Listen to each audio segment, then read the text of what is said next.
Assalamualaikum warahmatullahi wabarakatuh. Waalaikumsalam warahmatullahi wabarakatuh. Selamat pagi menjelang siang, Tribuner.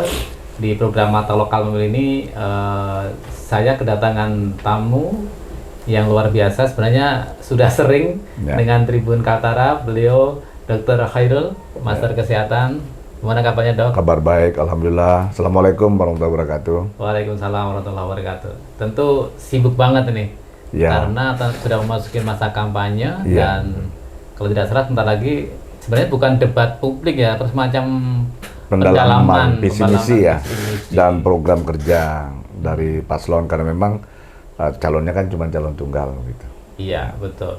Dok, mungkin apa berarti selain kesibukan sosialisasi belusukan, tentu juga sudah mulai apa nih sampai sekarang nih?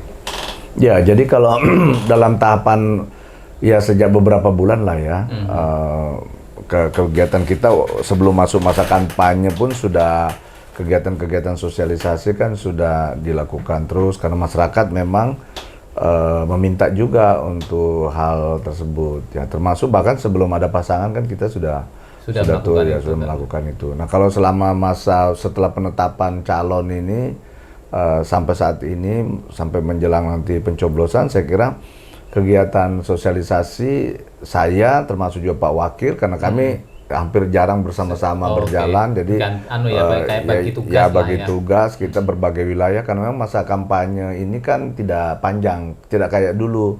Saya ingat waktu saya ikut 2018 itu kan masa kampanye itu kan 6 bulan. Nah, sedangkan sekarang ini kan hanya 2 bulan ya, efektif 2 bulan, sehingga tentu kita harus mengatur strategi bersama dengan wakil untuk berjalan bersama-sama supaya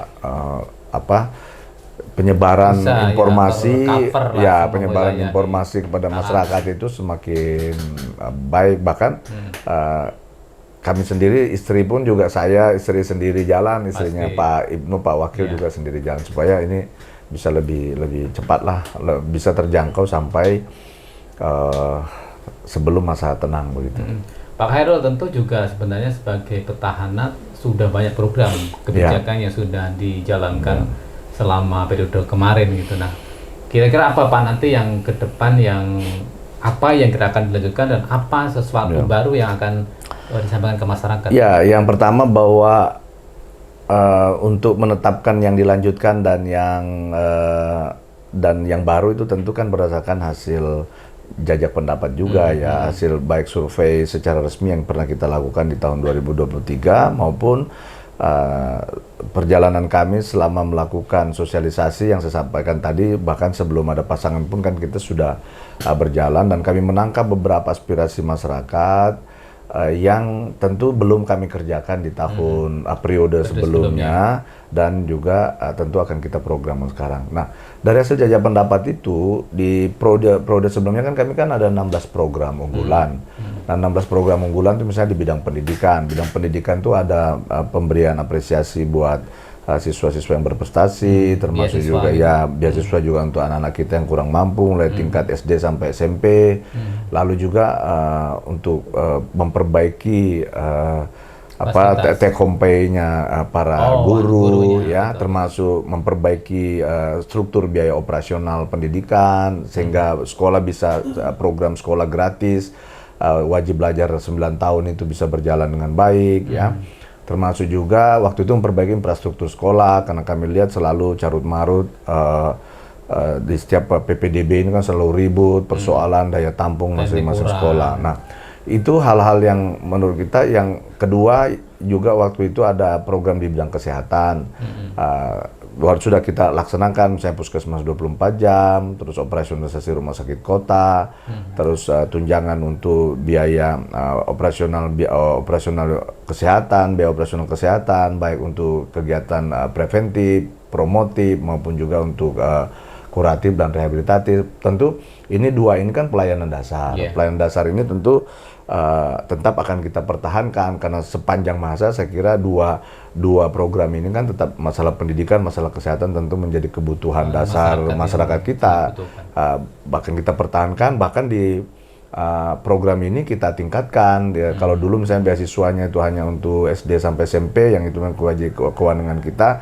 Karena dalam perjalanan ini kami sering menerima keluhan dari anak-anak kita yang SMA maupun yang anak-anak kita perguruan tinggi, bahwa mereka walaupun kewenangannya tidak di kita, mestinya kan di cover oleh jenjang, misalnya kalau SMA oleh provinsi, termasuk perguruan tinggi oleh pusat, tapi mereka ada juga mungkin yang luput. Nah, yang begini-begini tentu mereka datangnya ke wali kota karena dia lebih dekat mengadunya ke wali kota. Betul. Oleh karena itulah sebenarnya kita mencoba mencari solusi, dan insya Allah saya kira mungkin nanti anak-anak kita SMA maupun perguruan tinggi yang belum mendapatkan beasiswa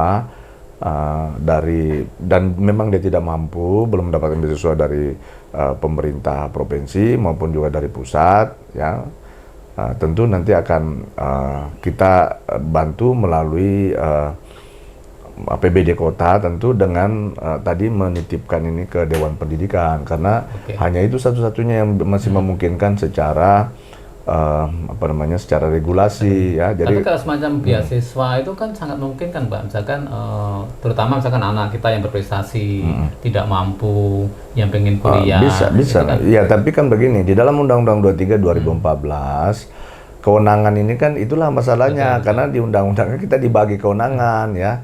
Termasuk misalnya tadi kewenangan, saya diberi kewenangan itu Pemkot itu diberi kewenangan SMP saja. Sedangkan untuk SLTA itu kan kewenangannya provinsi, perguruan tinggi kan semestinya pusat, ya kan, seperti itu. Jadi kalau saya membiayai itu dengan tidak ada alasan yang sangat kuat dan tentu dicarikan metodenya, ya tentu nanti akan jadi masalah administrasi keuangan. Tetapi kan fakta di lapangannya kan bahwa ternyata memang masih ada anak-anak kita yang tentu membutuhkan itu karena mungkin terluput, atau dia mungkin mohon maaf agak kurang ini mengurus ke misalnya kalau ke pusat ataupun ke provinsi. Nah, sehingga ya tentu dianggap bahwa yang paling dekat ya orang tuanya ya wali kota begitu. Nah, walaupun kan tentu kita sebagai kepala daerah, wali kota maupun bupati kan dibatasi oleh regulasi. Nah, oleh karena itu tidak bisa hanya alasan kemanusiaan, itu persoalannya. Nah, maka kita terus berpikir dan melihat celah-celah aturan ini yang mana masih memungkinkan, sehingga kami bisa membantu tetapi juga tidak melanggar ketentuan. Ya, itu. Termasuk juga kemarin itu kan pelayanan publik, Pak, Smart City, Smart City. Nah, sejauh ini seperti apa dan ke depan akan seperti apa, Pak? Ya, jadi kalau Smart City kan masih tetap. Kalau kita lihat di visi kita kan judulnya kan terwujudnya Tarakan sebagai kota cerdas. Kalau dulu terwujudnya Tarakan sebagai kota maju dan sejahtera melalui Smart City, Nah, kalau sekarang ini memang kita terwujudnya Tarakan sebagai kota cerdas yang berfokus pada sektor jasa, perdagangan, terus perikanan kelautan, ekonomi kreatif, dan pariwisata yang tetap memperhatikan lingkungan, pembangunan berkelanjutan begitu. Jadi sebenarnya tagline Smart City ini tetap ada, karena memang di periode pertama saya kira itu adalah fondasi, kita masa meletakkan fondasi Smart City, dan kami anggap bahwa fondasi-fondasi itu ya sudah kita letakkan dengan baik. Nah, sekarang istilahnya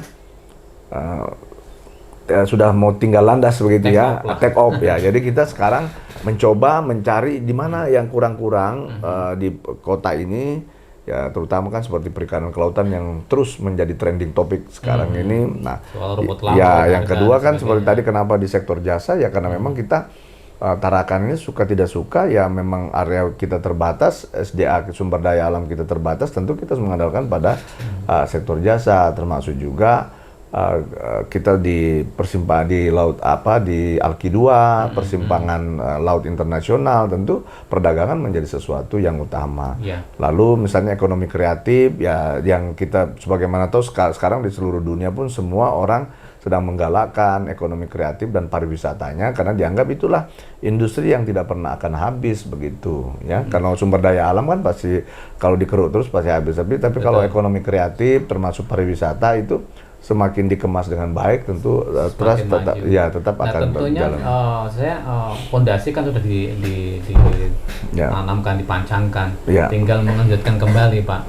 Dari beberapa hal tadi yang mungkin KMK Smart itu sudah teranu lah, sudah jalan, akhirnya menuju ke tarakan cerdas, gitu. Nah, ada lagi nggak kira-kira celah-celah yang kira-kira maksud saya kayaknya kemarin kurang deh, atau seperti apa, Pak? Ya, itu tadi saya lanjutkan dulu. Jadi tadi yang program yang 2 tadi kan ditambah lagi, seperti survei kami kan tentang PDM gratis kan ternyata sangat diminati masyarakat juga. Itu masih kita lanjutkan di periode berikut ini, karena memang masih ada yang belum dapat.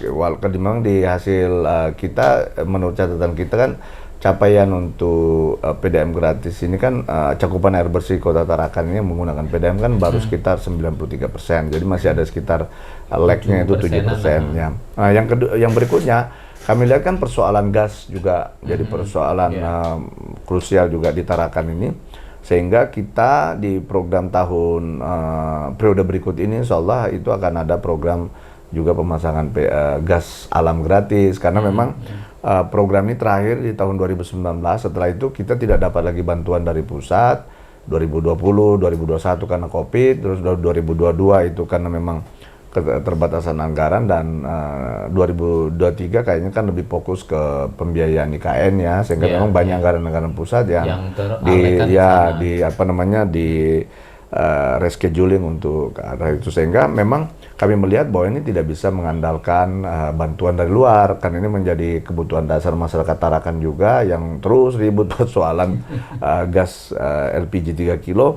Ya, solusi yang paling bagus sih menurut kami ya memang melalui gas rumah tangga itu, dan ini menjadi program kita berikutnya. Ditambah dengan ada beberapa program lain seperti tadi di perikanan kelautan ya kan, yang saya sampaikan tadi bahwa setelah kita identifikasi ternyata ada masalah, oleh karena itu nanti juga mungkin kita akan membuat cold storage juga pemerintah nanti di dalam bentuk perseroda perusahaan daerah terbatas ini, dan sahamnya juga bisa dari masyarakat sehingga mereka juga bisa terlibat di dalam baik dalam pembelian termasuk juga dalam penjualannya, supaya kita sama-sama tahu bahwa memang bagaimana kondisi yang sebenarnya. Jangan sampai kan selama ini kan kecurigaannya kan selalu kan kepada pemerintah, termasuk mengenai rumput laut kita akan buat resi gudang dan lain-lain untuk membantu, termasuk bantuan bibit, bantuan pupuk ya. Kan sebenarnya kan sendiri dengan program pemerintah pusat soal hilirisasi, Pak. Dan tentunya dengan potensi sumber daya alam kelautan, perikanan, terus rumput laut.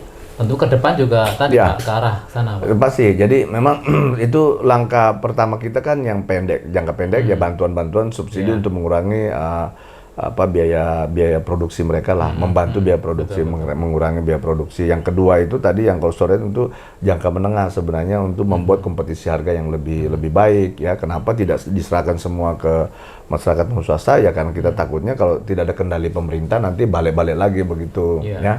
Lalu yang ketiga ya memang tadi kita sedang juga berupaya bahwa memang hasil produksi, kan kalau kami lihat memang produksi perikanan kelautan kita kan semakin tahun semakin naik ya sementara mungkin konsumsi secara yang seperti biasa itu kan tidak, pertambahannya mungkin tidak terlalu signifikan, sehingga mungkin kelebihan produksi harus dihilirisasi, kalau tidak bisa diekspor ya mungkin diolah menjadi makanan separuh jadi ataupun siap saji, sehingga tentu mudah-mudahan tidak hanya mengandalkan pasar luar negeri tetapi juga memanfaatkan potensi pasar dalam negeri yang berjumlah penduduknya sekitar 200 juta orang itu. Tentu kan ini juga sebuah potensi pasar yang cukup besar, sehingga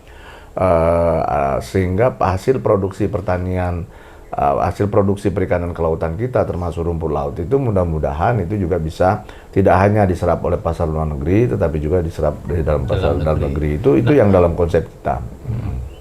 Nah, kalau kita juga ini ada program menarik dari pemerintah pusat, yaitu pemberian makanan gizi gratis. Nah, ini kan tentu juga menjadi Pak, menjadi sebuah program yang menarik. Nah, nanti gimana Pak daerah bisa mensinergikan?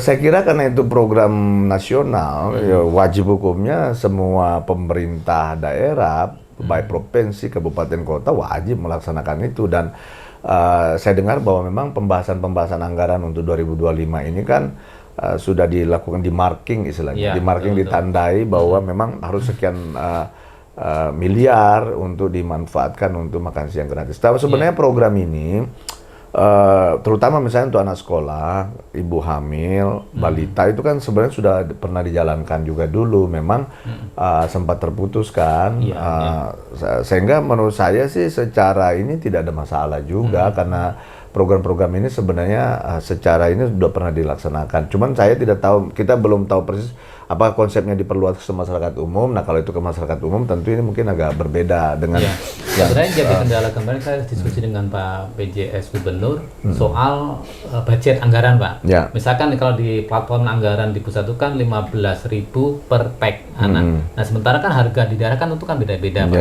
Nah memungkinkan nggak misalkan tadi subsidi silang? Ya subsidi silang, artinya bahwa anggaran pusat sudah pasti, tentu dengan ada kenaikan harga daerah bisa. Ya, saya kira betul. Dan saya sih sebenarnya lebih, ini makanya kita begini kan, nanti akan kita pelajari secara ini sasarannya siapa. Ya, kalau misalnya memang itu katakanlah, saya lebih cenderung sebenarnya UMKM juga dioptimalkan berperan, sehingga kita tidak sibuk menyiapkan, mohon maaf nih, dapur umum dan lain-lain, lebih memanfaatkan UMKM yang sedang ada sekarang ini sehingga pemberdayaan ekonomi kerakyatannya juga bisa jalan.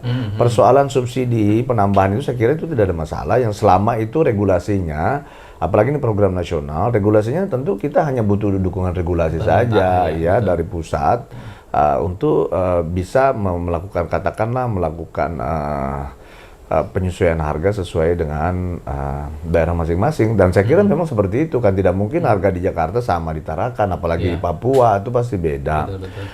Karena tujuannya kan memang memberikan, tentu upaya ini dalam rangka tujuan utamanya bagaimana mencegah stunting, pemulihan stunting, ya termasuk juga IQ anak sekolah, begitu ya. Itu kan sebenarnya hal yang baik menurut saya. Tentu kalau dibuat asal-asalan, tidak memenuhi standar gizi kan juga jadi apa niat awalnya itu kan tidak tercapai begitu. Sehingga ya tentu program ini harus dikemas dengan baik. Nah, dan kita punya pengalaman juga sih, misalnya penanganan bencana. Kalau kami kan sekarang tidak lagi membuka dapur umum, kami berdayakan UMKM yang ada, tinggal kita kasih standarnya saja, standar gizinya apa sih yang harus dipenuhi gitu. Nah, standar gizi kan bisa dilakukan asesmen oleh Dinas Kesehatan, misalnya sebelum mereka menjadi mitra pemerintah, supaya tadi bahwa ada, tentu akan menjadi multiplier effect. Tadi tujuan awalnya untuk perbaikan gizi anak-anak kita. Secara ekonomi juga akan berjalan. Dan secara ekonomi. Karena kan tentu bahan mentah dari masyarakat. Betul, bahan mentah dari masyarakat. Termasuk tadi Pak, sumber daya ikan yang ada. Iya, bisa dipakai. Kan itu sudah kami lakukan kemarin waktu stunting, pencegahan stunting. Saya minta itu, karena di sini saya lihat produksi ayam berlebih, produksi ikan bandeng berlebih, atau itu termasuk kemarin.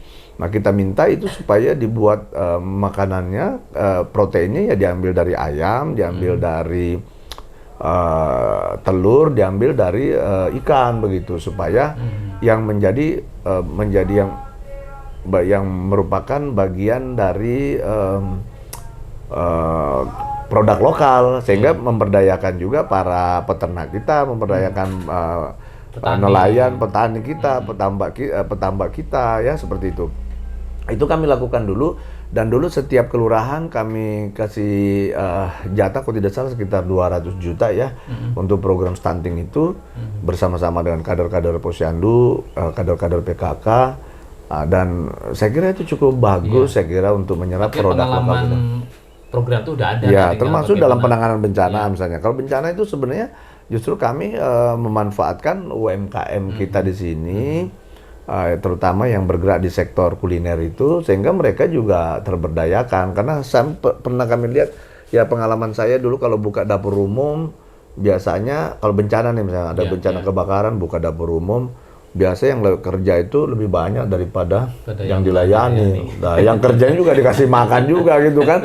Wah, lebih banyak pula ongkosnya gitu. Nah, kalau kita udah paketkan dengan UMKM, misalnya dengan warung-warung, dengan resto-resto, misalnya begitu, Itu kan kita tinggal buat standarnya, kita butuh standar harganya sekian, kita butuh standarnya begini, ya udah siap dan itu bisa dibagi. Apalagi kalau puluhan ribu orang itu, wah itu berat lah menurut saya. Ya, sehingga tentu perlu dan saya kira itu bagus menurut saya dalam rangka pemberdayaan ekonomi kerakyatan. Iya, oke.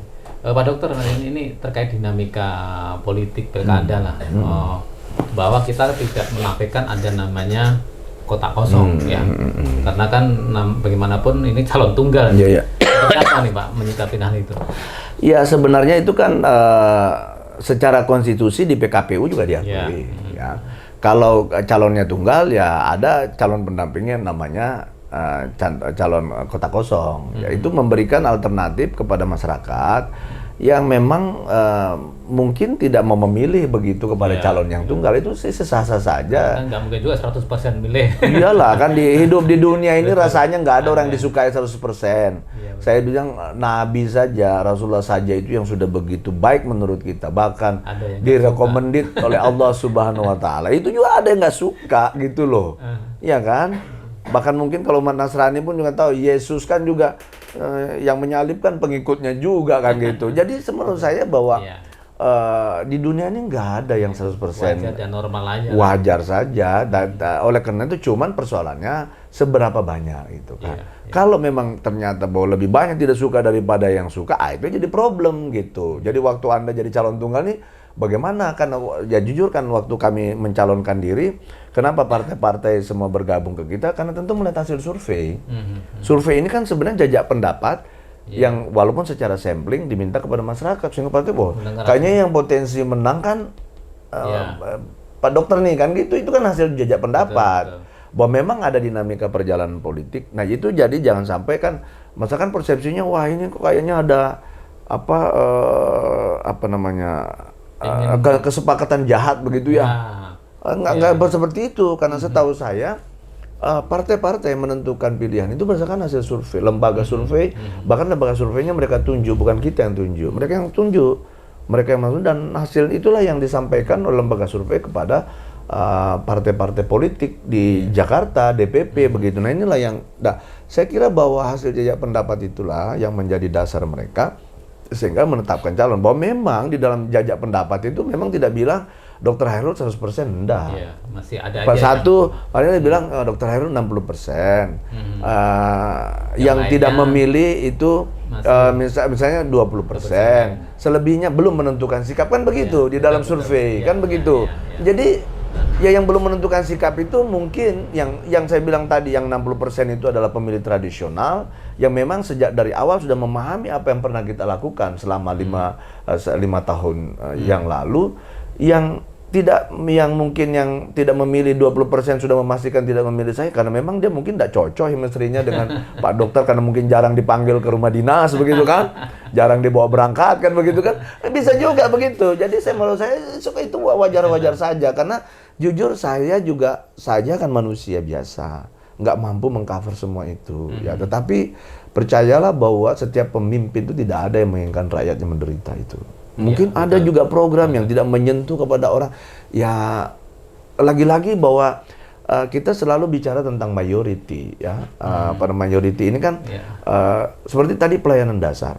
Itu kan mayority orang membutuhkan. Siapa yang tidak butuh pendidikan? Ya, saya pastikan bahwa nanti misalnya ada yang tidak dapat, mungkin mohon maaf beasiswa tidak mampu, dan yang menurut saya tidak mampu kok nggak dapat. Nah, itu persoalan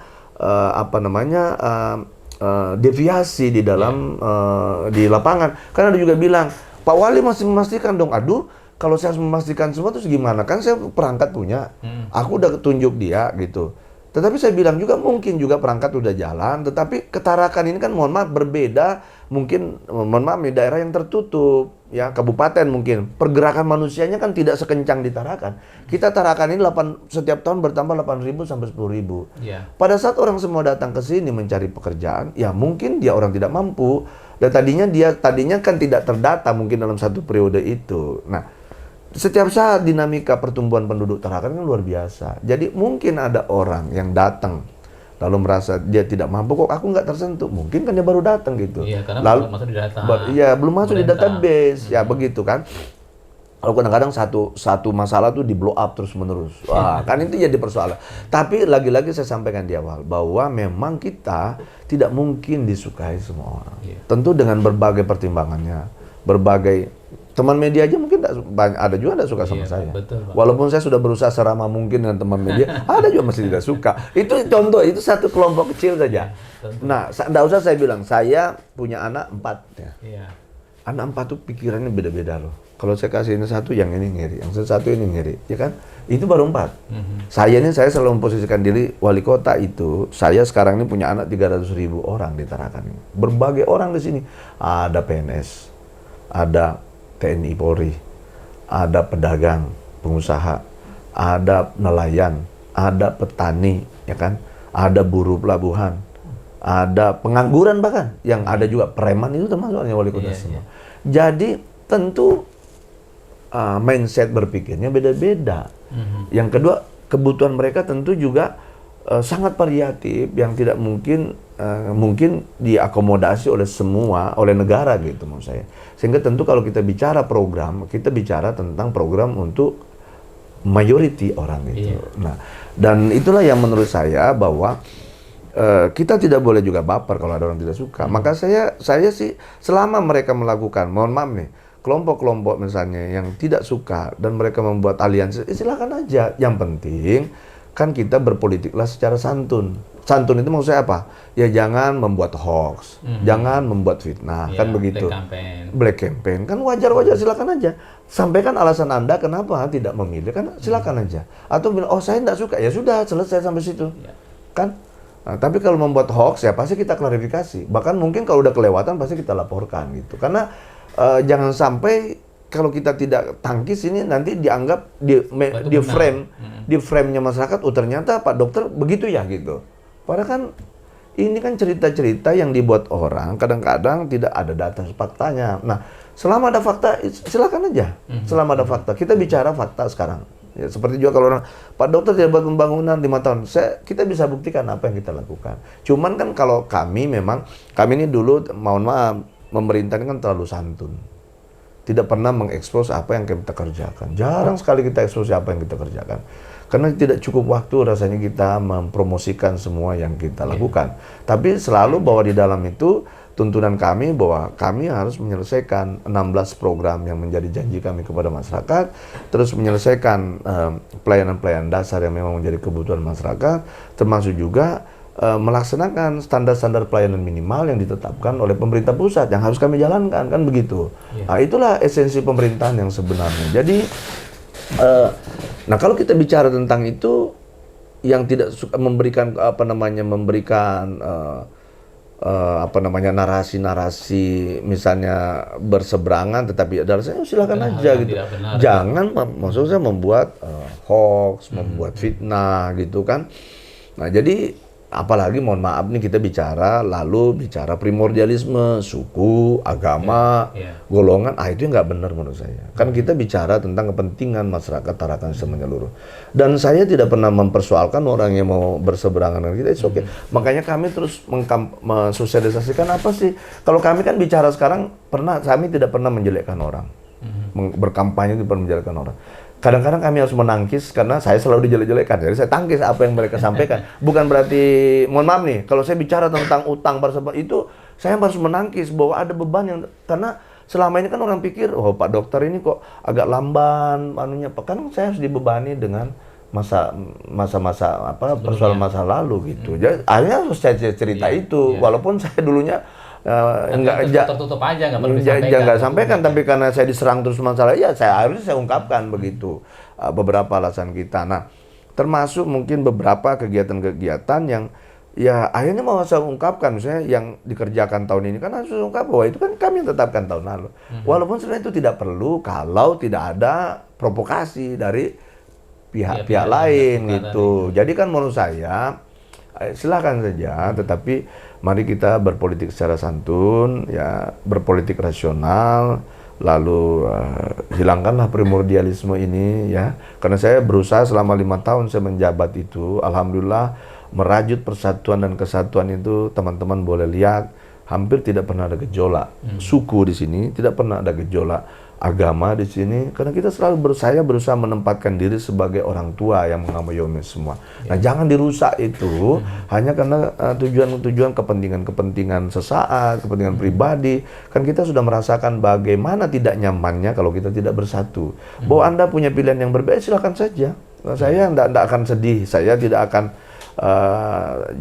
sentimen, tidak akan ini, karena saya mungkin punya frame tersendiri terhadap saya begitu ya, walaupun saya sebenarnya berusaha selama 5 tahun itu memposisikan diri sebagai orang tua yang mengayomi semua anak-anaknya yang 300.000 itu, walaupun mungkin banyak yang lebih tua umurnya dari saya begitu. Pak Dokter, sebenarnya bebannya lebih berat mana nih, misalkan sebagai calon tunggal atau mungkin calon sebenarnya ada lawan? Sama aja. Sama aja. Contohnya kan saya masih tetap, kalau saya anggap itu enteng, aku kan nggak jalan sudah. Dan bahkan kita juga kalau bersosialisasi ya mulai pagi sampai malam juga, sampai di rumah kadang-kadang udah jam 1 malam, jam 12 gitu ya. Karena ya memang sosialisasi kita lakukan. Mulai ini kalau biasa saya bagi waktu pagi begini terima tamu di rumah karena banyak mau ketemu. Setelah sholat zuhur saya biasa mulai jalan tuh. Kita bersama juga dengan Pak Wakil ya, Pak Ibnu Saud, bersama dengan seperti ini kan. Istri nggak ada di rumah, istri jalan sudah. Ya kita berjalan bersama-sama ya, karena ya memang begitu. Saya bilang tadi waktu tidak cukup. Nah, kalau saya anggap itu lebih ringan ya semestinya kan tidak perlu jalan. Tapi kalau menurut saya sih sama lah. Tapi kan, saya mau satu calon, banyak calon sama saya kira. Intinya kan bahwa komitmen paslon tunggal ini kan menunjukkan bahwa sebenarnya banyak masyarakat partai politik yang memang mendukung kami. Iya. Tinggal bagaimana masyarakat kedepannya apa yang kami pilih itu tidak salah. Karena sebenarnya satu saya sampaikan tadi, kenapa partai politik mendukung kita? Karena pertama melihat jajak pendapat.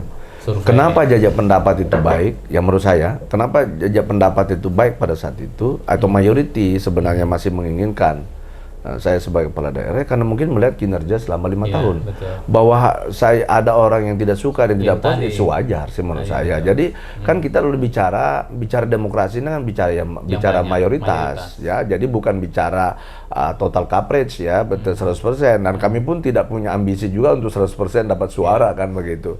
Yang penting bahwa memang mayoriti demokrasi itu ya mayoritas yang suka itu lebih banyak yang lebih menonjol dibanding mungkin yang tidak suka. Dan menurut saya sih itu wajar-wajar saja. Demokrasi kan gitu Pak, kan ya memang pilihan karena pertimbangan orang kan macam-macam. Jadi kadang-kadang tidak hanya pertimbangan karena ketidakberhasilan program, kadang-kadang ya tadi ya faktor sentimen pribadi. Ya mungkin juga mohon maaf macam-macam lah pertimbangan mereka, dan ya saya tentu kan tidak bisa mengakomodasi semua ketidaksukaan itu. Gitu.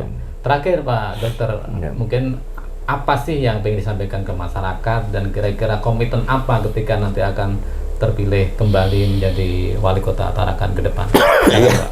Ya, yang pasti bahwa wahai masyarakat Tarakan, perlu saya sampaikan bahwa calon tunggal itu juga bukan sesuatu yang jelek. Itu adalah fakta demokrasi yang harus kita akui. Bahwa yang kedua, bahwa apakah dengan calon tunggal tidak akan terjadi politik dagang sapi? Saya kira insya Allah tidak. Karena di dalam penyusunan anggaran pemerintah daerah itu ada rambu-rambunya. Ada mekanismenya. Mekanismenya bottom up planning itu tetap berjalan, top down planning juga jalan. Seperti top down ini kan visi misi program-program yang kami tetapkan sekarang. Bottom up planning itu tentu nanti akan ada namanya musrenbang, mulai dari musrenbang kelurahan, kecamatan, tingkat kota, termasuk pembahasan di tingkat dewan. Sehingga mau calon itu didukung oleh satu partai atau banyak partai atau semua partai. Saya kira apapun yang terjadi, setiap kepala daerah yang terpilih harus mengikuti rambu-rambu penganggaran itu. Tidak ada misalnya, karena calon tunggal lalu semua maunya bikin, nggak bisa. Itu rambu-rambu anggaran itu sudah ada. Termasuk porsi-porsi anggaran juga sudah ada. Misalnya pendidikan minimal 20%, kesehatan minimal 10%. Terus misalnya anggaran belanja aparatur tidak boleh melebihi misalnya 40% begitu. Itu kan sebenarnya di dalam di dalam rambu-rambu itu kan sudah diatur, sehingga bahwa ada kekhawatiran kalau calon tunggal lalu nanti terjadi dagang sapi, kepentingan masyarakat tidak akan diperhatikan, saya kira tidak seperti juga, itu tidak benar. Bapak yang anggarannya tetap juga akan berjalan seperti apa adanya, perdebatan pembahasan masalah anggaran juga tetap akan terjadi. Ya, cuman mungkin keuntungannya kalau kita udah satu visi semua, kita bisa bicara enak gitu duduk. Kan seperti tadi. Bisa jalan Nah, dengan baik. kalau misalnya kita sudah dari awal memang tidak suka, kadang-kadang justru itu bisa merugikan masyarakat. Saya ngajukan misalnya, mohon maaf, saya mau bikin katakanlah jalan begitu, perbaikan jalan. Tapi mungkin mohon maaf nih, anggota partai yang ini merasa bahwa daerah itu bukan konstituennya, bisa merasa bukan konstituennya. Lalu dia tolak lah. Tidak, akhirnya ujungnya itu kan sebenarnya malah merugikan masyarakat. Tapi kalau kita ada satu visi semua, ya satu tujuan. Dan kalau saya mengajukan anggaran, dan pasti itu kita yang lakukan itu adalah tidak mungkin itu kepentingannya Dr. Hairul sendiri, pasti itu untuk kepentingan masyarakat. Nah, kalau ini semua kita sama visinya, sudah sama masuk dalam satu koalisi, ya dukungannya kan pasti akan lebih kuat dong untuk kepentingan masyarakat. Justru menurut saya itu menguntungkan di dalam mengurangi obstacle, ya, halangan-halangan di dalam bagaimana kita mau berjalan cepat, ya, membangun ini. Ya kadang-kadang kan karena tadi, mohon maaf nih, karena perbedaan pandangan, kadang-kadang sebenarnya kepentingan masyarakat, tapi di-cut terus begitu, ya karena supaya wali kotanya tidak berhasil. Nah, tapi kan yang dikorbankan ujungnya masyarakat. Tapi kalau kita sudah satu visi semua, ya pasti apa yang diajukan wali kota dan pasti apa yang saya ajukan tidak mungkin lah untuk kepentingannya Dr. Hairul sendiri. Betul. Ya, jadi saya kira di dalam pemikiran saya justru itu akan jauh lebih baik, ya, akan jauh lebih baik. Karena fakta politiknya juga dimungkinkan dan secara konstitusi juga dimungkinkan itu calon tunggal itu, ya saya kira tidak ada masalah. Bahwa kalau ada bilang anti demokrasi, ya kan saya bilang kemarin waktu kan bukan kemauan Pak. Makanya saya bilang di dialog publik juga saya bilang kalau begitu rubah konstitusinya dulu, jangan beri peluang untuk adanya calon tunggal. Kalau Anda anggap bahwa calon tunggal itu tidak bagus, konstitusinya yang dirubah, jangan sampai ada peluang calon tunggal gitu, sehingga jangan nanti kalau ada calon tunggal semuanya bersatu karena menganggap calon ini yang terbaik di antara yang terjelek, misalnya begitu kan, lalu Anda salahkan paslonnya. Waduh, itu saya sendiri kan hanya menerima dukungan, tidak sampai misalnya ada upaya, boleh dilihat apakah ada upaya saya menjegal-jegal calonan, tidak ada. Justru kemarin, mohon maaf nih, wakil saya kan justru kepengen maju sendiri. Tapi begitu di ujung-ujung kan dia melihat fakta politiknya kayaknya ya udahlah lebih bagus kayaknya kalau kita bergabung. Begitu. Termasuk putusan MK terbaru kan sebenarnya memberi kesempatan peluang. Keputusan MK terbaru memberi peluang kepada calon partai-partai untuk mengusung calon sendiri dengan menurunkan thresholdnya dari 10%. Tapi kan tidak ada juga, bahkan waktu di KPU setelah saya mendaftar pun masih diberi ruang lagi 3 hari. Siapa tahu ada yang mau mencabut dukungan, kan ternyata kan tidak. Tetap mereka bahkan bertambah itu dukungan selama saya proses perjalanan. Ada lagi partai yang tidak mendukung seperti Gelora, ikut juga mendukung lainnya. Kan ini kan fakta-fakta, terus masa saya mau disalahin? Terus orang lain mau mendukung, saya tidak mau didukung, kan lucu gitu. Padahal kita dalam kontestasi ini kan memang tujuan akhirnya memang pemenangan gitu. Walaupun bahwa tujuan pemenangan ini, kenapa kita tujuan memenang? Ya karena kita mau menjalankan program-program yang sudah kami janjikan, kan itu masalahnya. Betul. Jadi sebenarnya seberapapun potensi yang mau bergabung dengan kita, ya tentu kita akomodir dong. Bahwa apakah itu pakai uang? Enggak juga sih saya rasa. Enggak ada rasanya, enggak, misalnya mohon maaf sini aku karena kalau itu semua karena uang, ya semua saya rasa paslon-paslon itu, terutama yang sekarang ini kan yang maju-maju nih, saya rasa juga punya uang lah kalau dia mau mengambil memborong partai. Butuh uang juga kan gitu. Ya. Yang kedua, menurut saya tidak seluruh partai mendukung itu karena uang. Jadi memang mereka melihat platform perjuangan kita ini sama apa tidak, visi misi kita sama apa tidak. Terus selama menjabat, apalagi kan saya incumbent gitu, dia melihat selama menjabat ini apakah memang cukup bagus, ya. Kan itu yang track record itu kan yang mereka pertimbangkan semua sehingga menjatuhkan pilihan kepada kita. Bahkan saya bilang sekelas tadi Partai Gerindra sebagai partai pemenang pemilu Tarakan, pemenang Pilpres kan juga menjatuhkan dukungannya kepada kita. Awalnya kan mau maju sendiri. Masa Bapak anggap remeh itu seperti, mohon maaf nih, Pak Pak Presiden, Pak Prabowo, masa menjatuhkan pilihannya karena uang, enggak lah saya kira. Iya, betul. Enggak ada. Jadi saya kira tapi memang ini narasi-narasi yang dibangun ya. Bahkan saya bilang kemarin, lalu kalau Anda tidak suka calon tunggal, kenapa nggak maju gitu loh? Ya itulah. Sebenarnya Misalnya tanpa partai kan bisa dengan independen. Cuma ngumpulin KTP aja kan udah cukup gitu. Ya. Kenapa nggak maju sendiri gitu loh? Kok lalu begitu calon tunggal kok ngamuk-ngamuk, marah-marah gitu? Ya. Padahal peluang konstitusi diberikan. Ya. Nah, kalau Anda menganggap bahwa partai-partai bersekongkol, melakukan persekongkolan jahat, kan Anda bisa melalui misalnya independen, dan itu terjadi waktu Sangat-sangat memungkinkan. di Tarakan ini setiap pilkada, setahu saya waktu saya maju pertama juga ada calon independen. Sebelumnya bahkan ada 5 calon independen yang tidak melalui partai. Kenapa nggak dicoba itu misalnya kalau memang menganggap bahwa ini kayaknya partai-partai ini kayaknya mau melakukan kesepakatan jahat misalnya begitu. Kenapa nggak melakukan calon independen itu misalnya? Kan terus kemarin misalnya pada saat terjadi keputusan MK yang menurunkan threshold itu, termasuk yang nggak punya kursi pun berhak sebenarnya.